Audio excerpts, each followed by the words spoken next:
ప్రైజ్లో చిన్న ప్రార్థన చేసుకుందామండి.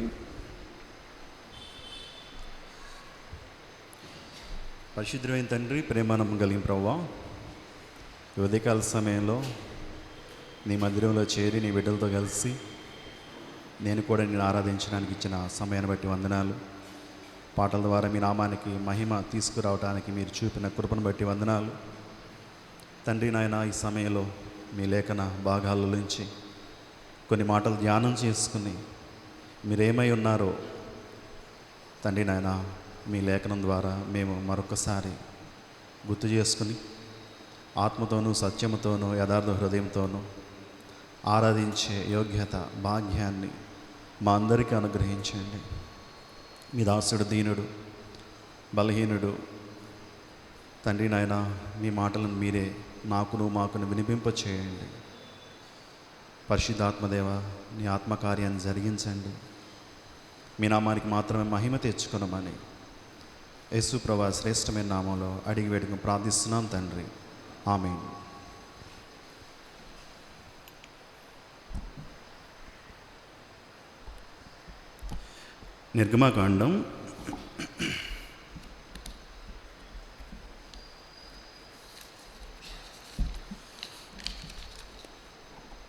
నిర్గమకాండం 33 అధ్యాయము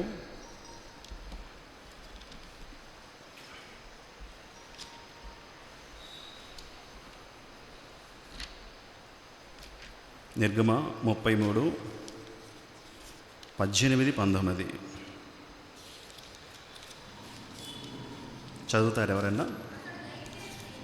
అక్కడ అతడు దయచేసి నీ మహిమను నాకు చూపుమనగా ఆయన నా మంచితనమంతయు నీ ఎదుట కనపరిచెదను, ప్రకటించేదను, కరుణించు వారిని కరుణించేదను. ఇక్కడ కాన్వర్జేషన్ ఎవరి మధ్య జరుగుతుంది? మోషేకి దేవునికి మధ్య ఒక కాన్వర్జేషన్ జరుగుతుంది, ఒక అద్భుతమైన కాన్వర్జేషన్. మోషే ఏమని అడుగుతున్నాడు దేవుణ్ణి? 18వ వచనం, అతడు దయచేసి నీ మహిమను నాకు చూపుము అంటున్నాడు. మోషే ఏమంటున్నాడంటే, నీ మహిమను చూపించు ప్రభువా నాకు అంటున్నాడు. దేవుడు ఏమంటున్నాడు? ఏముంది అక్కడ కింద? యెహోవాను 19వ వచనం, ఆయన నా మంచితనమంతయు నీ ఎదుట కనపరిచేదను అంటున్నాడు. మీరు హోటల్కి వెళ్ళి ప్లేట్ ఇడ్లీ పార్సల్ అడిగారు అనుకోండి, వాళ్ళు పూరి కట్టారనుకోండి, ఎలా ఉంటుంది? నేను అడిగింది ఏంటి, మీరు ఇచ్చింది ఏంటి అంటామా? మోషే ఏమడుగుతున్నాడు? ప్రభువా నీ మహిమను చూపించు అంటే దేవుడు ఏమన్నాడంటే, నా మంచితనాన్ని చూపిస్తాను మోషే అంటున్నాడు. దేవుని మహిమ అంటే మనం అనుకుంటాము దేవుడు చేసిన సృష్టి, లేకపోతే ఆయన తేజస్సు, ఆయన గొప్ప కార్యాలు, అందులో కూడా ఆయన మహిమ ఉంటుంది. అయితే దేవుడు ఇంకొక అద్భుతమైన సత్యాన్ని ఏం చెప్తున్నాడంటే, నా మహిమ నా మంచితనంలో ఉంది. ఎందులో ఉందంటే, దేవుని యొక్క మహిమ దేవుడు చూపించే మంచితనంలో ఉందంట. దేవుని యొక్క గుణలక్షణాల్లో ఉంది. ముఖేష్ అంబానీ గొప్పవాడా? ముఖేష్ అంబానీ సంపాదించిన ఆస్తి గొప్పదా? ముఖేష్ అంబానీ సంపాదించిన ఆస్తిని బట్టి అతనికి పేరు వచ్చింది. అసలు ముఖేష్ అంబానీ లేకపోతే? ఎలన్ మాస్క్ గొప్పవాడా? అతని ఆస్తి గొప్పదా? ప్రపంచ కోటీశ్వరుడు. ఎలన్ మాస్క్ లేకపోతే? దేవుని యొక్క మహిమ అనేది క్రియాపూర్వకంగా చేయబడిన వస్తువుల్లో కంటే దేవునిలో ఉంది. నా మంచితనాన్ని చూపిస్తాను అంటున్నాడు. ఈరోజు ఆరాధన టాపిక్ ఏంటంటే, దేవుని యొక్క మంచితనం ఏ విధంగా చూపించాడు ఆయా ప్రజలకి, వ్యక్తులకి, జనాలకి మధ్య తన మంచి మనస్సును ఏ విధంగా కనపరిచాడో కొద్ది నిమిషాలు ధ్యానం చేసుకుని మన ఆరాధనలోకి వెళ్దాం. చూడండి, దేవుని యొక్క మంచితనం అనేది ఏదైనా తోటలోనే ప్రారంభమైంది కదా. తినొద్దన్న పండును తిన్నాడు ఎవరు? ఆదాము. పాపం చేశాడు, దేవునికి మానవుడికి మధ్య గ్యాప్ వచ్చింది, కళ్ళు తెరవబడ్డాయి, కన్నులు తెరవబడ్డాయి.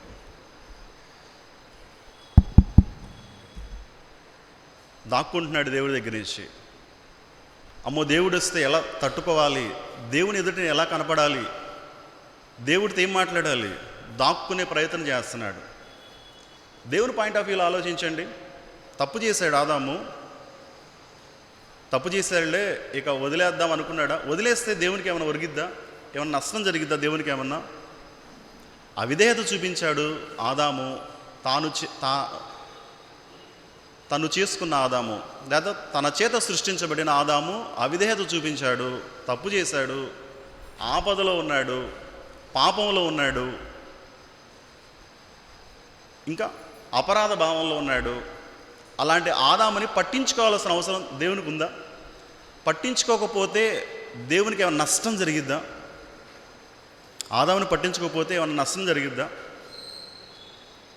ప్రభువా ఎక్కడున్నావు, నువ్వు చేయొద్దన్న పని చేశాను, నాకు సహాయం చేయని ఆదాము రిక్వెస్ట్ చేశాడా? దేవుడే వెతుక్కుంటూ వచ్చాడు కదా, ఆదామా ఎక్కడున్నావు, ఆదామా ఎక్కడున్నావని దేవుడు వెతుక్కుంటూ వచ్చాడు కదా. దేవుని యొక్క పాయింట్ ఆఫ్ వ్యూలో చూడండి, దేవుడు ఆదాముకి సహాయం చేద్దామన్న ఉద్దేశంతో వచ్చాడు కదా. దేవుడికి తెలియదా ఈ ఆదాముకి సహాయం చేస్తే ఎందుకు చేశానురా ఈ సృష్టిని అని నా మనసును నేను నొప్పించుకోవాల్సిన పరిస్థితి వస్తుంది, వీళ్ళ అరణ్యంలో ఎంత అవిధేయత చూపుతారో, ఏకంగా నా ప్రియకుమారుణ్ణి బలిగా ఇవ్వాల్సి వస్తుంది అని దేవుని తెలియదా? ఆదాముకి సహాయం చేయడానికి సిద్ధపడిన దేవుడు, ఆదాముని వెళ్ళి పలకరిద్దాం అనుకున్న దేవునికి భవిష్యత్తు తెలీదా? భవిష్యత్తులో వీరిని బట్టి నా మనసు నొచ్చుకుంటుంది, వీరిని బట్టి నా కుమారుడు, ఏకైక కుమారుడు మరణించాల్సి వస్తుంది. దేవుని తెలీదా? తెలిసి కూడా సహాయం చేయడానికి వచ్చాడు కదా. మిమ్మల్ని ప్రశ్న వేస్తాను నేను, హానెస్ట్గా సమాధానం చెప్పండి. ఎవరన్నా ఒక ప్రవక్తో లేకపోతే దేవుడు మీ దగ్గరికి వచ్చి మీకు పుట్టిన పిల్లలు మీ అవసాన దశలో మీకు ముద్ద పెట్టరు అన్నారనుకోండి, అసలు మిమ్మల్ని పట్టించుకోరు, మీరు బెడ్ మీద ఉంటే మీ జోలికి కనీసం మిమ్మల్ని చూడటానికి కూడా రారు, మిమ్మల్ని అసలు చూడరు, మీ పిల్లలు చూడరు అని ఎవరైనా చెప్పారనుకోండి, ఈరోజు మీ పిల్లల్ని ఏ దృష్టితో చూస్తావు, నువ్వు మీ అమ్మాయిని ఏ దృష్టితో చూస్తావు?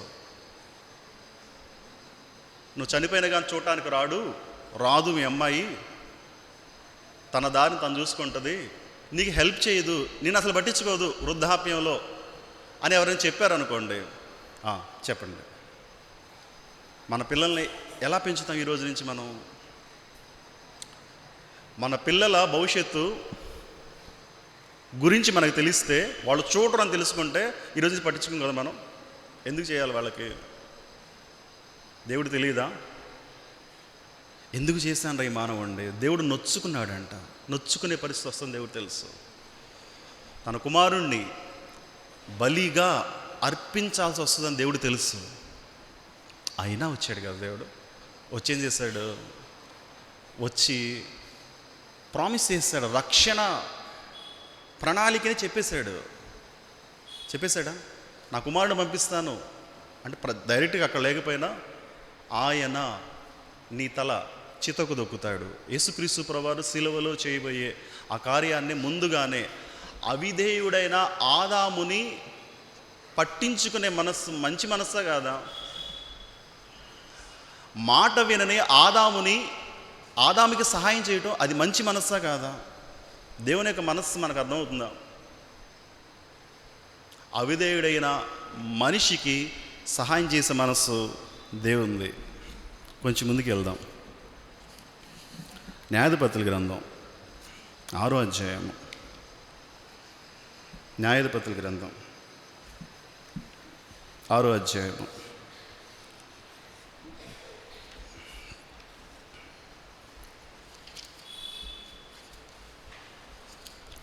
12. కొంచెం గట్టిగా చదవరా. యెహోవా దూత అతనికి కనపడి, పరాక్రమం గల బలాఢ్యుడా,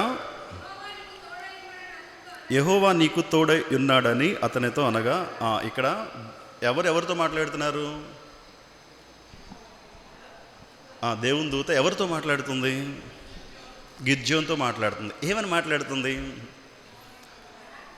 పరాక్రమం గల బలాఢ్యుడా. ఈ నిజంగా పరాక్రమంతో ఉన్నాడా? ఎక్కడొచ్చి మిద్యానులు పట్టుకుపోతారో గానుగు చాటున గోధుమలు దుల్లగొడుతున్నాడు. అదే కదా 11వ వచనంలో ఉంది. యోవాషు కుమారుడైన గిద్యోను మిద్యానీయులకు మరుగై ఉన్నట్లు ఏం చేస్తున్నాడంట? గానుగ చాటున గోధుమలను దుల్లగొడుచుండగా ఏమంటున్నాడు? పరాక్రమం కలిగిన బలాఢ్యుడా, ఏం చేయాలి నువ్వు?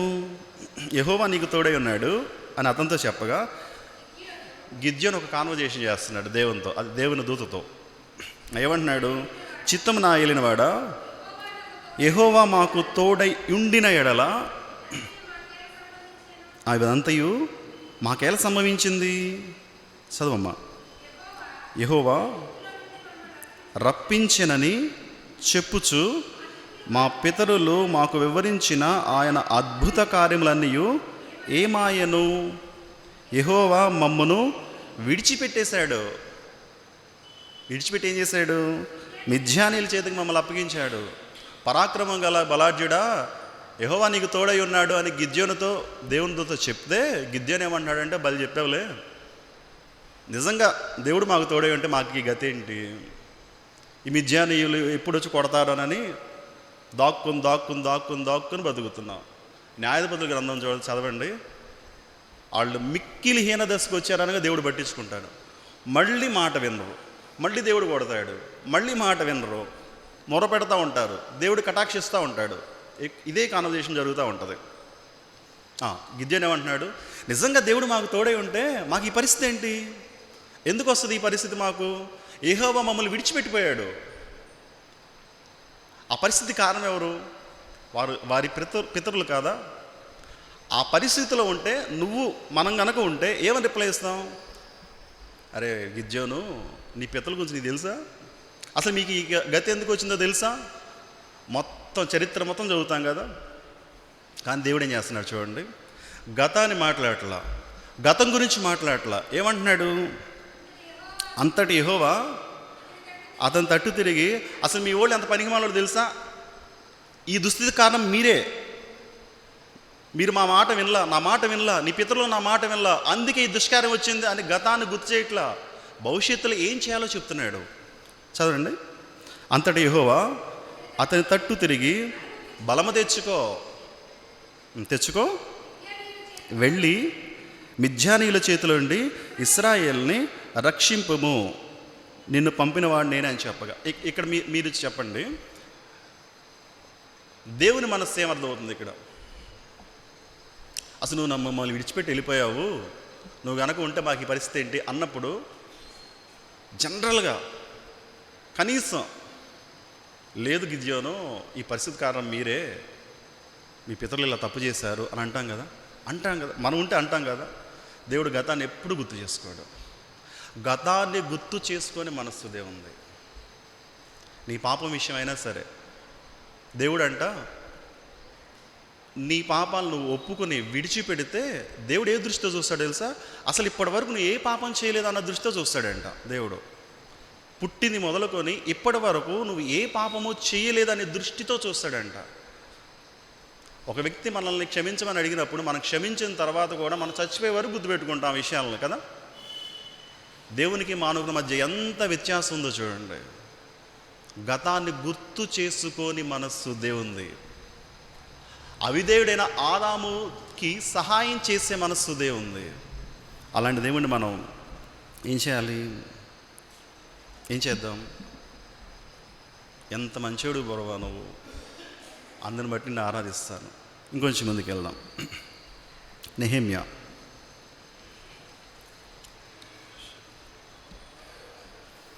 గ్రంథం 9వ అధ్యాయము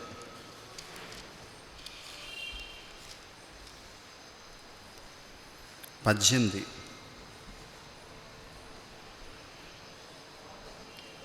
వారు ఒక పోత దూడను చేసుకొని ఐగుప్తులో నుంచి మమ్మల్ని రప్పించిన దేవుడు ఇదే అని చెప్పి నీకు బహు విసుగు పుట్టించినను. దేవుడికి ఏం చేశారంట?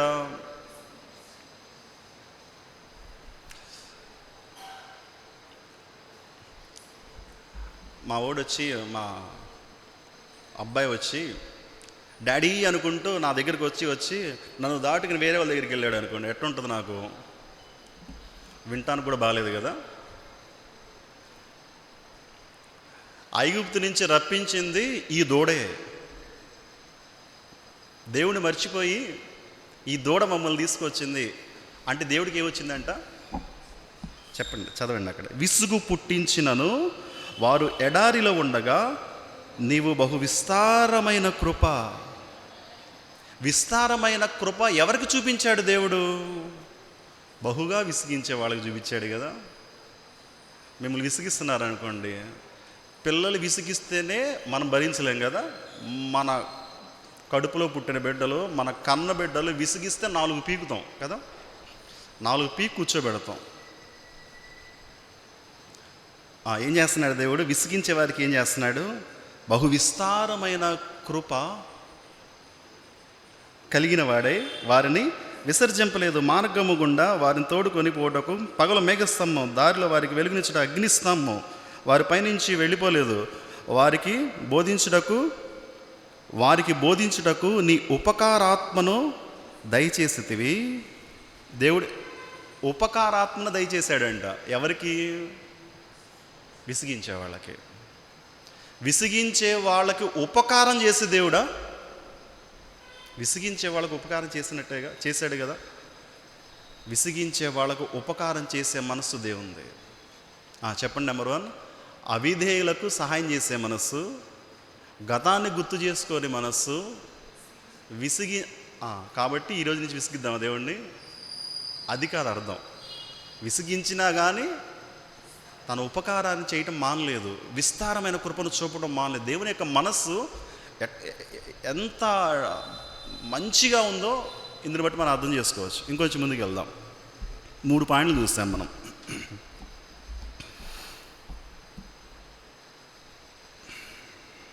లూకా సువార్త 6వ అధ్యాయం 35. లూకా సువార్త 6వ అధ్యాయం 35. చదవమ్మా. మీరైతే వారిని గూర్చినను నిరాశ చేసుకునక శత్రువులను ప్రేమించుడి, మేలు చేయుడి, అప్పియుడి, ఉందురు. కృతజ్ఞత కలిగిన వారి ఎడలన ఉందా అక్కడ? కృతజ్ఞత లేని వారి ఎడల దేవుడు ఏం చేశాడంట? కృతజ్ఞత లేని వారి ఎడలను, దుష్టుల ఎడలను. అసలు పొరపాటును కూడా చేస్తాం మనం ఇట్లా. కృతజ్ఞత లేని వారి ఎడల ఉపకారం చేసే మనస్సు మానవునికి ఉంటుందా? నీ పట్ల దుష్టత్వాన్ని చూపించాడు, నిన్ను కొట్టారు, నీ మీద సాడీలు చెప్పారు, నీ మీద లేనిపోని పుట్టించి చెప్పారు. అలాంటి వ్యక్తిని ప్రేమించే మనస్సు మనకుంటుందా? దేవునికి ఉంటుంది కదా. దుష్టులకి ఉపకారం చేసే మనస్సు అంట. కాబట్టి ఈరోజు నుంచి దుష్టులమైపోదామా? అది కాదు అర్థం, అది కాదు.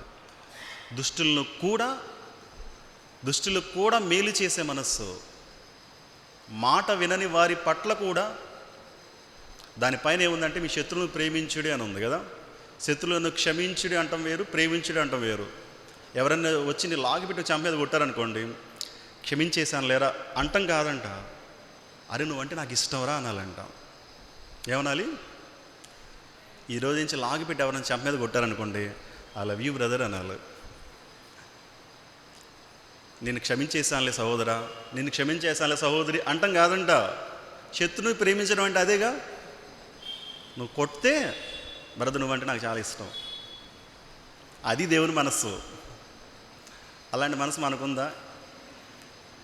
ఇది బలవర్తమానం కాదు కదా, జస్ట్ టచ్ చేసి వదిలేస్తుంది. హెచ్చరికలు కాదు కదా, ఓన్లీ దేవుని గురించి చెప్పుకోవాలి కదా. అలాంటి మనస్సు మనకుందా లేదా? బల్ల తీసుకునే టైంలో ఒకసారి టెస్ట్ చేసుకుందాం. అలాంటి మనసు లేకుండా మన ఎన్ని ప్రసంగాలు చేసినా, ఎంత పరిచర్యలు చేసినా, ఇక్కడ నుంచి 100 ప్రసంగాలు చేయవచ్చు. శత్రువుని ప్రేమించే మనస్సు అది దేవుని మనస్సు. దేవుని మనస్సు నీకు నాకు లేకపోతే అసలు ప్రయోజనమే లేదు.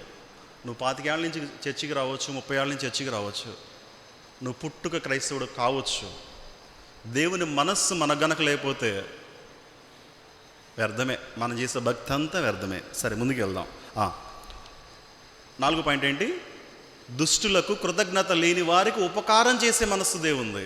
నెంబర్ 1, అవిధేయులకు సహాయం చేసిన మనస్సు, గతాన్ని గుర్తు చేసుకునే మనస్సు. నెంబర్ 3, విసిగించే వారికి విస్తారమైన కృపనిచ్చే మనస్సు. నెక్స్ట్, కృతజ్ఞత లేని వారికి, దుష్టులకు ఉపకారం చేసే మనస్సు.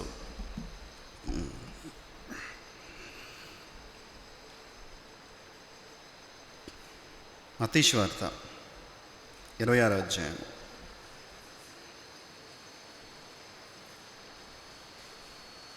33వ వచనం. మత్తయి సువార్త 26:33 చదవమ్మా. మత్తయి సువార్త 26:33. అందుకు పేతురు, నీ విషయమై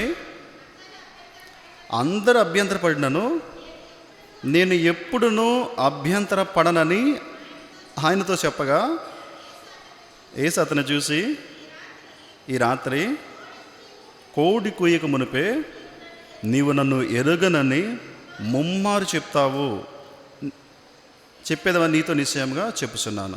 పేతురు ఏమంటున్నాడు? అందరు అభ్యంతరపడినా నేను అభ్యంతరపడను. అసలు అందరి గురించి నీకెందుకు? నీ గురించి నువ్వు చెప్పుకో. ప్రభువా, నేను అభ్యంతరపడను అని చెప్పుకో. ఇక్కడున్న వాళ్ళందరూ ఎవరు అభ్యంతరపడినా కానీ నేను మాత్రం అభ్యంతరపడను అంటే, అట్లానా? దేవుడు ఏమన్నాడు? నేనెవరో తెలియదని చెప్పిన తర్వాత ఏం చేస్తుంది? అది చెప్పకముందు కోడి కుయ్యదు. కోడి కుయ్యక ముందే 3 సార్లు బొంకుతావు కదా. దానికి ప్రత్యుత్తరం ఇచ్చాడు పేతురు. 35. పేతురు ఆయన చూసి, నేను నీతో కూడా చావవలసి వచ్చినను ఎరుగనని చెప్పను. చావాల్సిన పరిస్థితి వచ్చినా తర్వాత ఏం జరిగింది తెలుసుగా? ఏం జరిగింది? 3 సార్లు బొంకుతాడు. ఈయనెవరు నాకు తెలియదు అంటాడు. తర్వాత అయిపోయింది. అప్పటితో దేవునితో పేతురుతో మధ్య రిలేషన్ అయిపోయిందా? యేసుక్రీస్తు ప్రభువారు సిలువ శ్రమకి వెళ్తాడు, పునరుద్ధరణే వస్తాడు. వచ్చిన తర్వాత యేసుక్రీస్తు ప్రభువారు పేతుర్ని ఫేస్ చేసినప్పుడు వాళ్ళ కాన్వర్జేషన్ ఏ విధంగా ఉండొచ్చు? ఇట్రా, మొన్న ఏదో అన్నావుగా, మొన్న ఏదో ప్రగల్భాలు పలికావుగా అన్నాడు దేవుడు. ఏమన్నాడు? పేతురు, ప్రేమిస్తున్నావా నన్ను? అందరికంటే ఎక్కువ ప్రేమిస్తున్నావా? ఇది కదా దేవుడు అడిగింది. అందరు అభ్యంతరపడిన పండన్నావుగా అని అనలా. అందరికంటే ఎక్కువ ప్రేమిస్తున్నావా? ప్రేమిస్తున్నావు ప్రభు. ఎన్నిసార్లు అడిగాడు? ఒకవేళ యేసుక్రీస్తు ప్రభువారు పునరుద్ధానుడైన తర్వాత పేతురుతో మాట్లాడుకొని వెళ్ళిపోయాడు అనుకోండి, పేతురు మనసులో అపరాధ భావన అలాగే ఉంటుంది కదా, గిల్ట్. శరీరానికి దెబ్బ తగిలితే మానిపోద్దామో కానీ ఆ గిల్ట్ లైఫ్ లాంగ్ ఉంటుంది కదా, అపరాధ భావన. అలా చేయకుండా ఉండాల్సింది, అలా ఎందుకు చేశాను, అది మాత్రం ఎన్నటికీ మాంది కదా. అపరాధ భావాన్ని పోగొట్టినట్టే నాకు కాన్వర్జేషన్లో. సర్లే, అయిపోయింది, అది అయిపోయిందిలే, భవిష్యత్తు గురించి మాట్లాడాడు దేవుడు కదా. అంటే తనలో ఉన్న అపరాధ భావాన్ని పోగొట్టే మనసే కదా దేవుంది, అవునా కదా? ఆ తర్వాత ఏం చేశాడు పేతురు? పెంతెకొస్తు దినాన ఇదే పేతురు 3,000 మందిని రక్షించాడు. 3,000 మంది రక్షణలోకి తీసుకురావడానికి ఇదే పేతురు కారకుడయ్యాడు కదా. ఏం చెప్పొచ్చు? అపరాధ భావాన్ని పోగొట్టే మనస్సు దేవుంది. ఇంకో మాట చూద్దాం.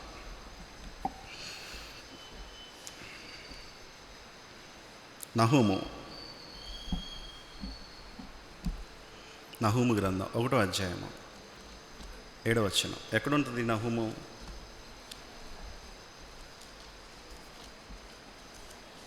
నహూము గ్రంథం 1:7 చదవమ్మా. యెహోవా ఉత్తముడు, శ్రమదినమందు ఆయన ఆశ్రయదుర్గము, తన యందు నమ్మికుంచు వారిని ఆయన ఎరుగును. యెహోవా ఉత్తముడు, శ్రమదినమందు ఆయన ఆశ్చర్యదుర్గం. లాస్ట్ టైం నేను ఆరాధన వర్తమానం చెప్పేటప్పుడు యెహోషాపాతు గురించి చెప్పాను. ఇశ్రాయేల్ రాజైన అహాబుతో వియ్యం అందడానికి వెళ్ళి మొహమాటం కొద్దీ యుద్ధానికి వెళ్తున్నాను వస్తావా అంటాడు కదా. ఎవరు? అహాబు. మొహమాటం కొద్దీ వస్తానంటాడు. ఏం చెప్పాడు?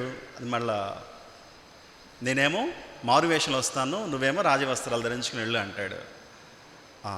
శత్రువులు ఎవరిని అటాక్ చేస్తారు? రాజవస్త్రాలు ధరించుకున్న ఆయన్ని అటాక్ చేస్తారు. అప్పుడు ఏం చేస్తాడు యెహోషాపాతు? అహాబు, ఎక్కడున్నావయ్యా, నిన్ను నమ్ముకుని వచ్చానన్నాడా? మారువేషంలో నువ్వు వచ్చి నన్ను రాజవస్త్రాలు పంపిస్తావా?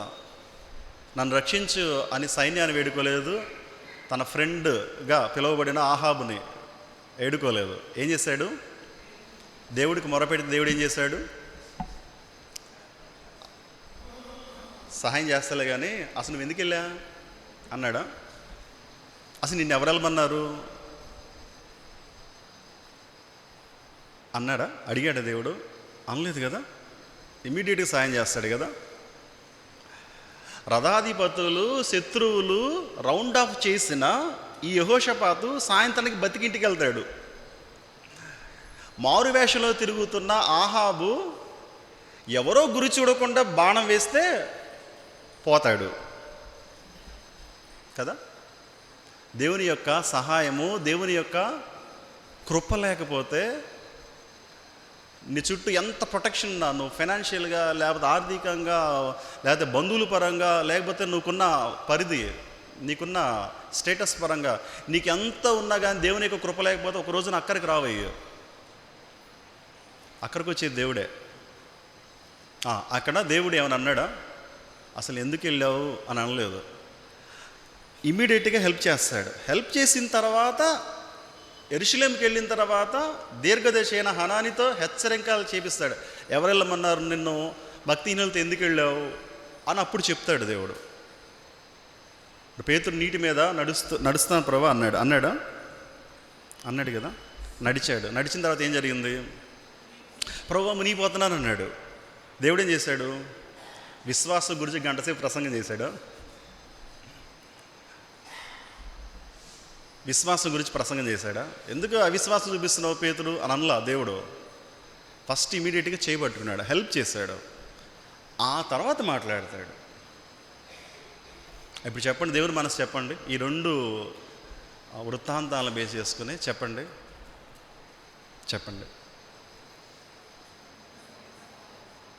దేవుడు దెప్పి పొడవాడు కదా, దెప్పి పొడుస్తాడా? నేను చెప్తే నేను వెళ్ళమన్నానా? నా మాట వినకుండా వెళ్ళావుగా, పో నీ సావు నువ్వు చావు అండు దేవుడు. ఎప్పుడు మనం అంటాం, మన పిల్లల్ని అంటాం, మనం నీ చెప్పిన మాట విన్నా పడు, నీకు అట్టా జరగాలలే, మూతి పగిలిందా పగలాలే అంటాం కదా మనం. దేవుడు అండట్లా. మనం అంటాం, మన కడుపును పుట్టిన పిల్లల్ని మనం అంటాం, నీకు అట్టాగా జరగ 4 పడితే ఆడికి తెలిసిద్దిలే అంటాం మనం. దేవుడు అండట్లా. చెప్పండి, దేవుని మనస్సు చెప్పండి, మీరే చెప్పండి. దేవుని మనస్సు దెప్పిపొడవుడు దేవుడు. ఇమీడియట్గా రెస్పాండ్. ఆపదకాల శ్రమదినమందు గతాన్ని గుర్తు చేసుకుని నువ్వు నాతో గతకాలంలో నీతో నాకు రిలేషన్ ఎలా ఉంది అయి చేయడు దేవుడు. ఫస్ట్ ఇమీడియట్గా హెల్ప్ చేస్తాడు, ఆ తర్వాత నీకు బోధ చేస్తాడు, ఆ తర్వాత నీకు అసలు ఎందుకు వెళ్ళావు ఏంటి అనేది మొత్తం చేస్తాడు. ఇమీడియట్గా రెస్పాండ్ అయ్యే మనస్సు దేవుంది ఆపదలో ఉన్నప్పుడు. అదే మనం చదువుకున్న శ్రమదినమందు యెహోవా ఆశ్రయదుర్గం, ఉత్తముడు ఆయన. చివరికి ఒక మాట, మత్తయి వార్త 19, మత్తయి వార్త కాదు, రోమాపత్రిక 5వ అధ్యాయం 8వ వచనం చదువుకుని మనం ముగించుకుందాం. రోమాపత్రిక 5వ అధ్యాయము 8వ వచనం. అయితే దేవుడు మన ఎడల తన ప్రేమను వెల్లడిపరుచుచున్నాడు. ఎట్లనగా మనం ఇంకనూ పాపులమై ఉండగానే క్రీస్తు మన కొరకు చనిపోయెను. మనం ఇంకా పాపులుగా ఉన్నప్పుడు యేసుక్రీస్తు ప్రభువు ఏం చేశాడంట? మన కొరకు చనిపోయాడు. పాపిని ప్రేమించే మనస్సు కదా,